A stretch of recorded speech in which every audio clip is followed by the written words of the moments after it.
बिस्मिल्लाहिर्रहमानिर्रहीम। अस्सलामुअलैकुम। हमारी इस खसूसी और मालूमाती नशिस्त में खुशामदीद। आज हम एक ऐसे गहरे और रूहानी मौजू पर बात करने वाले हैं जो सीधा दिल पर असर करता है। हम एक निहायत ही शानदार किताब के सफ़ात पलटेंगे जो बहुत ही पेचीदा रूहानी राजों को इतनी सादगी से खोलती है कि इंसान दंग रह जाए। तो चलिए पूरे अदब और एहतराम के साथ इस बसीरत अफरोज़ सफ़र का आगाज़ करते हैं।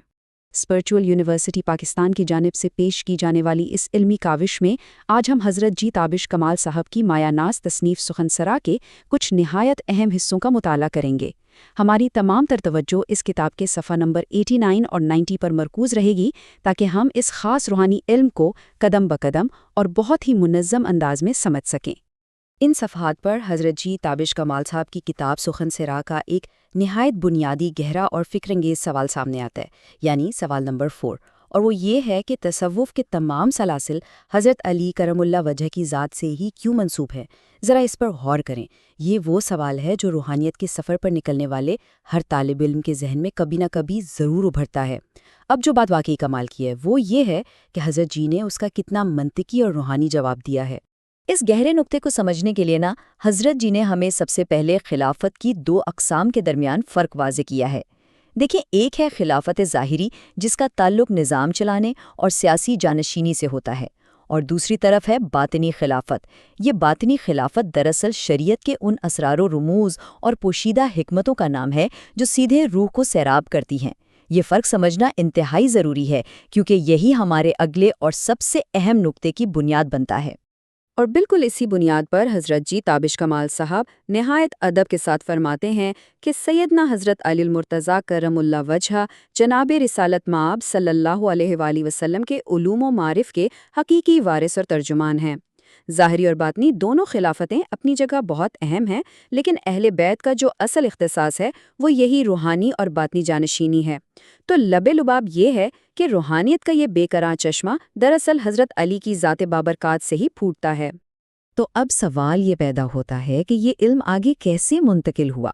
ज़रा इस साफ और शफ़ाफ रूहानी तसलसल को देखें।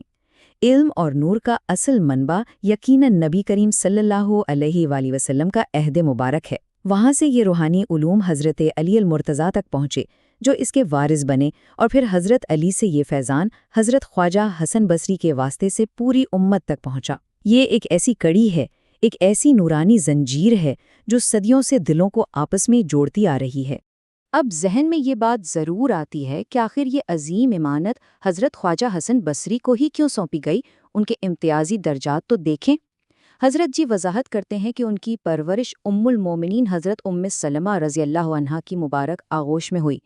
उनकी खुशबख्ती देखिए कि उन्हें नबी करीम सल्लल्लाहु अलैहि वसल्लम के प्याले मुबारक में पानी पीने का अजीमुश्शान एजाज़ हासिल हुआ, और सबसे बढ़कर ये कि उन्होंने 130 सहाबा कराम की ज़ियारत की जिनमें 70 बदरी असहाब शामिल थे।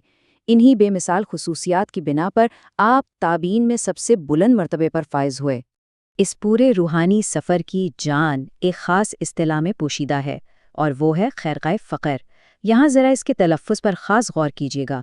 लफ्ज़ है फ़क़र, फ़ा और काफ दोनों पर ज़बर है। हज़रत हसन बसरी हज़रत अली रज़ियल्लाहु अन्हु की बैत से मुशर्रफ़ हुए और उन्होंने उनसे ये खैरक़ाए फ़क़र पाया। देखिए, ये महज कोई कपड़े का पहनावा नहीं है, बल्कि ये वो रूहानी मनसब, वो क़नाअत और वो नेमतें हैं जो हज़रत अली को हुज़ूर नबी करीम से अता हुई थीं। और हाँ, ये खिरका अता करने के साथ ही एक अजीम शान फैसला भी हुआ। हज़रत अली ने आपको तमाम सलासिल तसव्वुफ़ का निज़ाम बाकायदा कायम करने की इजाज़त मरहमत फरमाई। इसका मकसद क्या था? मकसद सिर्फ़ और सिर्फ ये था कि आने वाले वक्तों में उम्मत मुस्लिमा विसाल और मारिफत इलाही हासिल कर सके। आज हम दुनिया भर में जितने भी मुस्तनिद सलासिल तसव्वुफ़ देखते हैं वो बिलाखिर जाकर हज़रत हसन बसरी के तवस्सुत से हज़रत अली से ही मिलते हैं, और यही वो मकाम है जो इस पूरे सवाल का मुकम्मल और तसल्ली बख्श जवाब देता है। अब जबकि हमने ये समझ लिया कि खिरका फ़क़र कैसे मुंतकिल हुआ, तो सुखनसरा के सफ़ा नंबर 90 पर एक और बहुत ही फितरी सवाल उभरता है। फ़क़र से असल में क्या मुराद है? हमारे माशरे में इस लफ्ज़ का इस्तेमाल बहुत आम है, हम सब ने सुन रखा है, लेकिन क्या हमने कभी रुक कर इसका हकीकी मतलब जानने की कोशिश की है? आइए देखते हैं कि हज़रत जी ने इस पर कैसे रोशनी डाली है।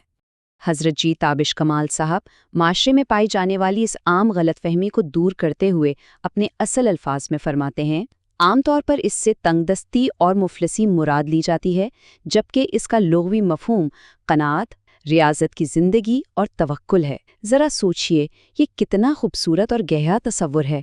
فقر دنیاوی غربت، مجبوری یا بیچارگی کا نام بالکل نہیں ہے، بلکہ یہ دل کی وہ بے نیاز امیری ہے جو اللہ پر مکمل بھروسے اور ضبط نفس سے پیدا ہوتی ہے۔ تو پھر ایک حقیقی فقیر کون ہے اور اس کا راستہ کیا ہے؟ حضرت جی بہت خوبصورتی سے واضح کرتے ہیں کہ فقیر وہ سالک ہوتا ہے جسے صرف اور صرف ذات واحد سے غرض ہوتی ہے، اس کے علاوہ کسی چیز کی طلب نہیں رہتی۔ جب بندہ قناعت اور توکل کا دامن مضبوطی سے پکڑ کر اپنے تمام معاملات اس اللہ کے سپرد کرتے جو مسبب الاسباب ہے اور اس کی رضا میں مکمل راضی ہو جائے، تو وہ فقر کی اصل منزل پا لیتا ہے۔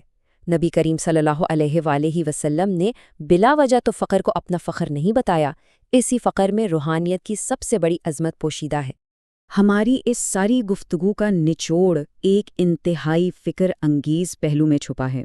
حضرت جی تابش کمال صاحب کتاب میں فرماتے ہیں کہ فقر کی اس بلند منزل پر پہنچ کر ادا کی گئی نماز ہی دراصل وہ نماز ہے جس کے بارے میں حدیث پاک میں اشارہ ملتا ہے کہ نماز مومن کی معراج ہے۔ ذرا اس گہرائی کا تصور کریں۔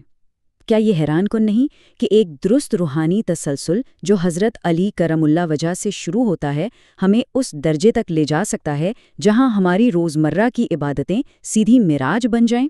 اس گہری اور اثر انگیز سوچ کے ساتھ ہماری آج کی یہ وضاحتی نشست اپنے اختتام کو پہنچتی ہے۔ امید ہے اس سفر نے اس شاندار کتاب اور اس کے گہرے علم کو مزید جاننے کی طلب ضرور پیدا کی ہوگی۔ اپنا بہت خیال رکھیے گا۔ اللہ حافظ۔